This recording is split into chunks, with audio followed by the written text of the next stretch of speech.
A very warm welcome to episode 2 of Chat with Rohan, where experience meets aspiration. It's truly an honor and a privilege to have you with us here today.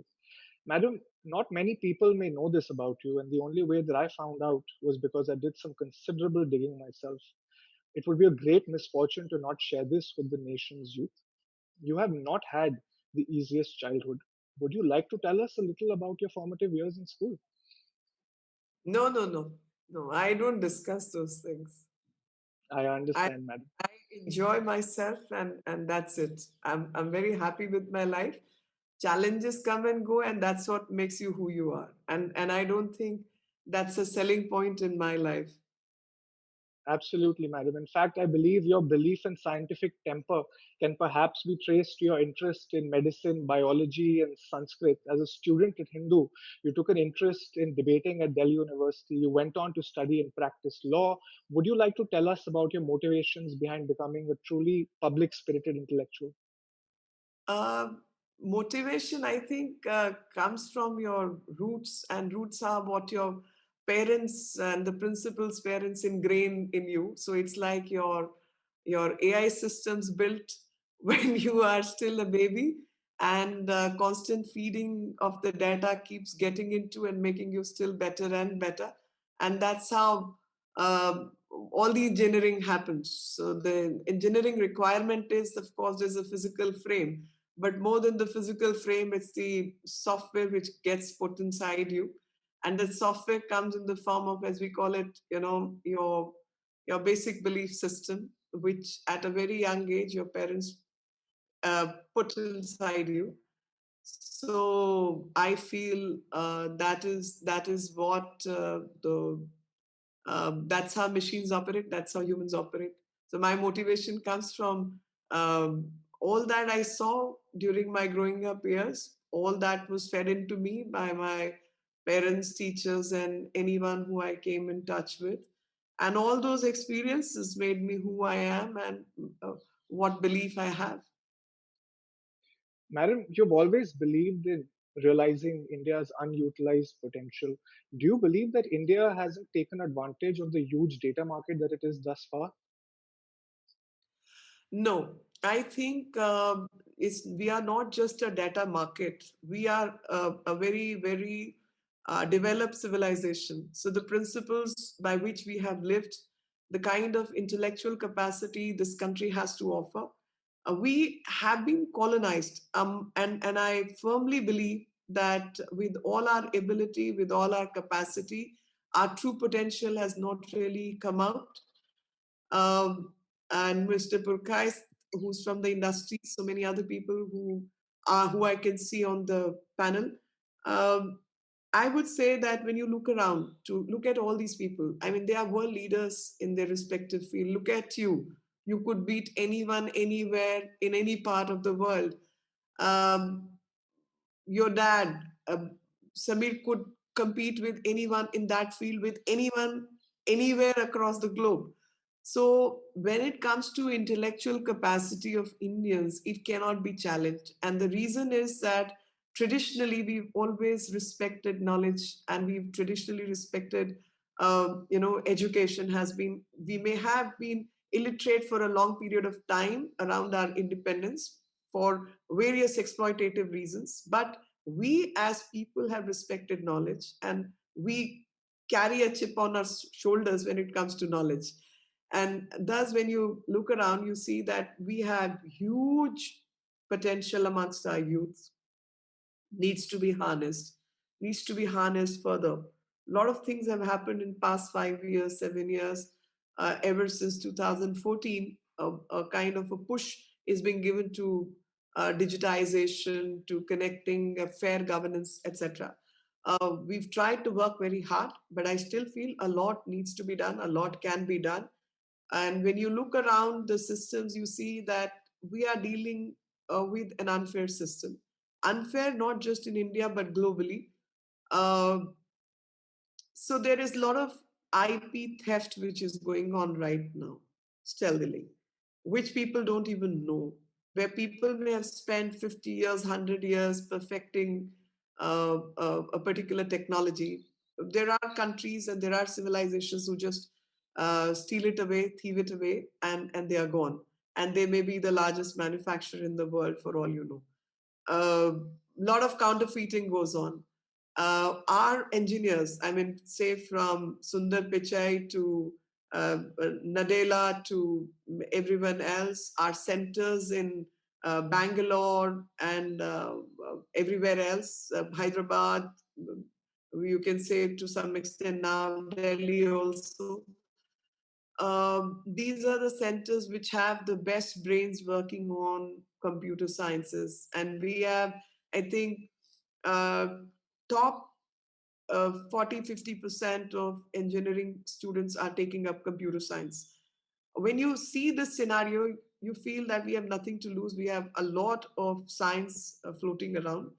But the flip side, which I want to bring industry in, the flip side Hmm. is we've become body shops basically.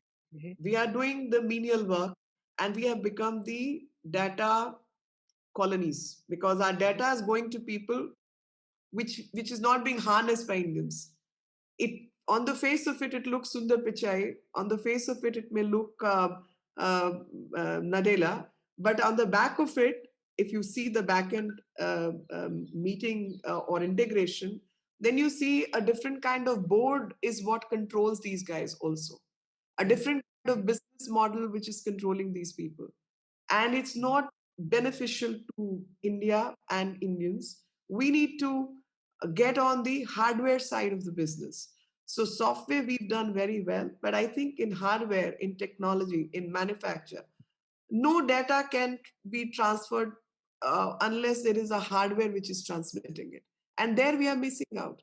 Whether it's cameras, it's cell phones, it's computers, 70% of the world computers produced by one country, and all kind of stealth technologies getting used. Um, and that goes for everything else. I mean, but during Corona, we have also shown that while we are very good with our software manufacture and we are very, very good with putting the right codes, but we can also come up with hardware. I mean, we could be self-sufficient in PPE Hmm. kits. We could produce so many other things. We pharma industry, we've shown that corona vaccine can be independently made in India. So on many things we have huge potential, and I think that's where a lot of work needs to be done. And I was listening very carefully and consciously to what Mr. Purkast has to say, and I genuinely feel, and I want to assure everyone in the industry, statutorily, I shouldn't say we've put in some mechanism where industry consultation is mandatory.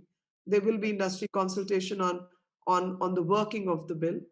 Um, I want to bring industry on board if I could cajole them, if I could request them that please start getting into hardware. Please start getting into microchips. Please start building phones. Please start building computers, because no matter how successful you get in your software, and the money may come from software, but it's the hardware which is controlling the software.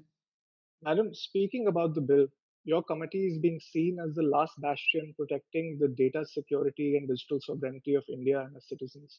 You've proposed 89 amendments across 51 clauses over 66 sittings to the PDP Bill 2019. What many people may not know that it is in fact a very citizen-friendly bill with a minimal role of state intervention. What has been your committee's uh, principles and motivations behind these recommendations? The driving force behind these recommendations, madam?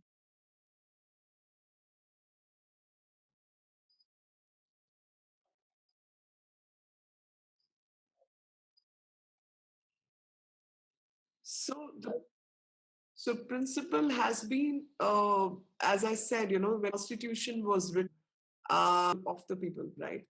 That was the motivation. So when we are writing, the motivation has to be balancing of various interests, and balancing of interests could mean privacy, and privacy is at times running counter parallel to public good, or is running counter parallel to um, other principles of governance, pandemic. So we have tried to carve out those things, and we have tried to uh, accommodate various points of views, giving benefit to everyone. End of the day, it's my country and my country's governance, my people. Uh, we all owe it to ourselves, to our coming generations, to our ancestors, that we do a good job. And that's what has been the motivation. Madam, you have walked the talk and ensured that several foreign and Indian companies deposed before your committee. The actions of some of these companies might reflect their belief that MNCs are bigger than sovereign countries and parliaments. Should e commerce companies be allowed to freely leverage data to conduct extensive digital profiling for market dominance? What are the benefits that are likely to accrue to Indian businesses from the data localization requirements? An important observation. An important observation was that most of the Indian companies have localized their data, and they already in are localizing the data. Most of the foreign companies who are having the business uh, of dealing with our data have not localized, and they do not want to localize. They've been challenging that authority, that we shall not, or do not do this or do not do that, otherwise we will leave trolls behind you. That's kind of not in so many ways, but in so many other ways, that's the kind of messaging. But then it is sovereign function of the parliament, and sovereign is who we as parliamentarians were representing. And sovereign of this country believes otherwise, and whatever we believe, implications of interstate principles which need to deal with it.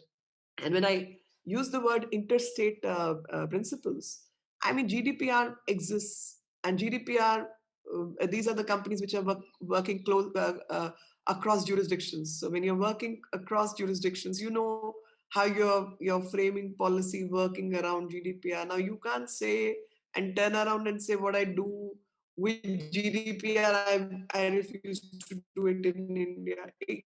These are, these gimmicks. These are gimmicks basically, but there will be some kind of told to activate themselves in a certain way, but then it's the might of the people of this country which matters. Mhm, mhm. Madam, you spoke extensively today about what kills democracy. You spoke about the manipulation of communication, deception, and stealth wars. Given the potential of certain platforms to subvert democratic ideals through targeted digital advertising, do you think it's time to let social media companies stop hiding behind the veil of free harbor? Should social media perhaps be regulated along the lines of conventional media? You have to wait. The report, the day report gets accepted, you will see what A has been fair done. answer, good madam. Well, let me ask you another question then.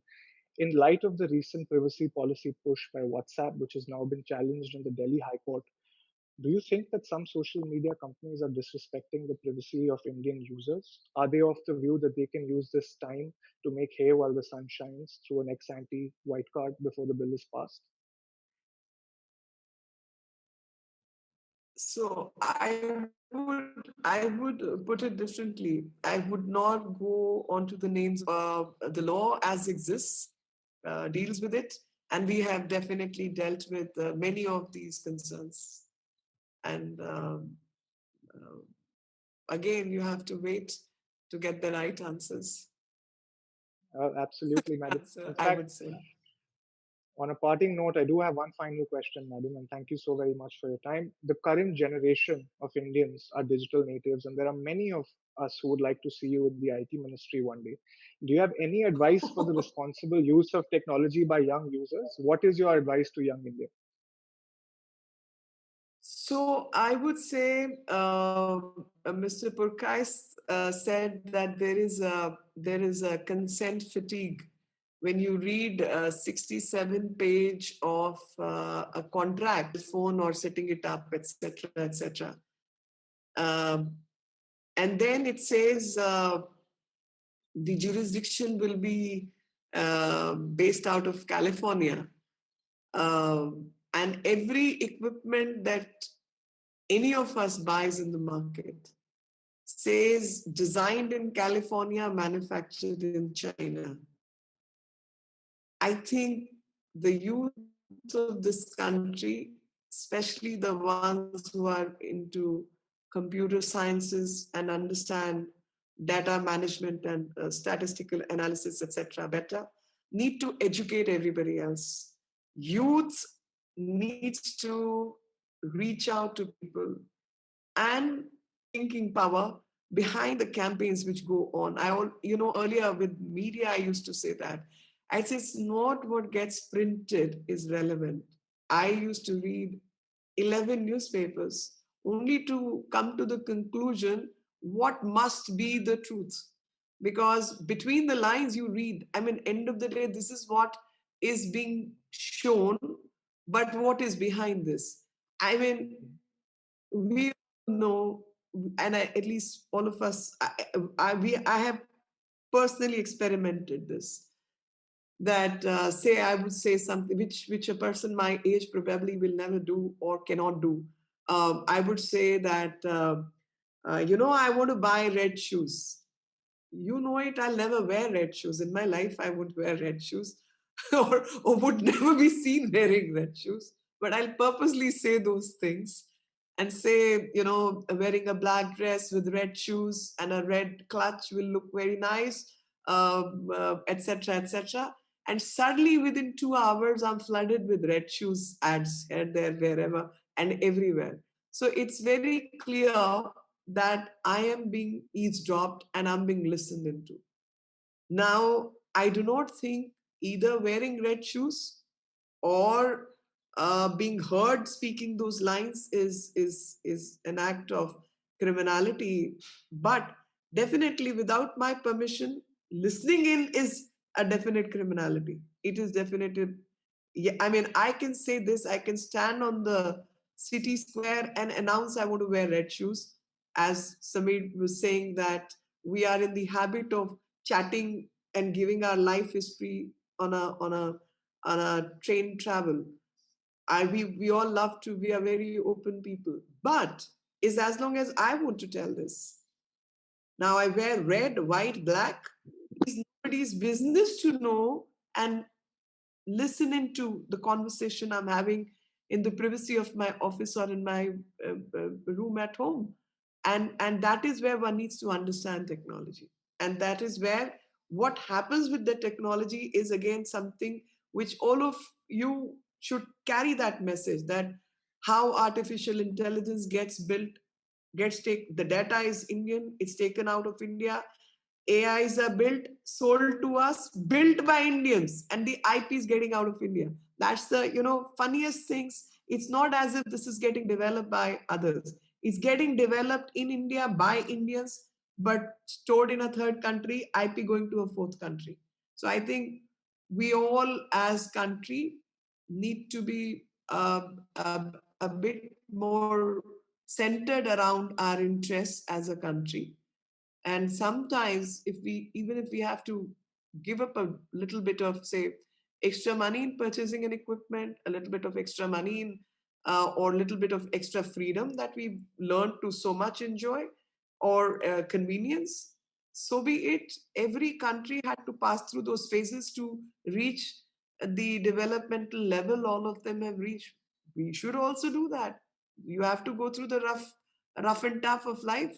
And I just pray that I have a lot of hopes and a lot of expectations from my younger generation, like our seniors had from us. We have the same aspirational India. We have the same aspirations and expectations from everyone around us, and we tend to, the elders and seniors tend to pass on their responsibility to the next generation, which I would gladly pass on to my next generation, because I am very, very sure this is the brightest of the world exists in Indians, and they are the most knowledgeable and most cultured, hardworking people. And let's carry that flag forward. Thank you very much for that inspirational note on Young India, madam. Namaskar and Jai Hind. Thank you.